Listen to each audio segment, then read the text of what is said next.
Welcome to our YouTube channel. Are you wondering how to make your favorite sounds public in TikTok? In this video, we'll provide you with a full guide on how to share your favorite sounds with others. Let's get started. Step 1. Open the TikTok app on your device. Step 2. Tap on the profile icon located in the bottom drawer. This will take you to your TikTok profile. Step 3. In the top right corner, you'll see 3 stacked lines. Tap on those lines to access the TikTok menu.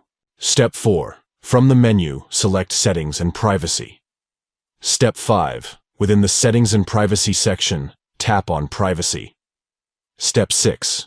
Scroll down to the Interactions category and tap on Favorite Sounds. Step 4. From the menu, select Settings and Privacy.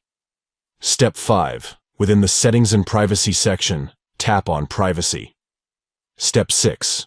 Scroll down to the Interactions category and tap on Favorite Sounds. We understand the importance of sharing and connecting through sound on TikTok, and this guide will help you enhance your TikTok experience. Thank you for watching, and enjoy sharing your favorite sounds with the TikTok community.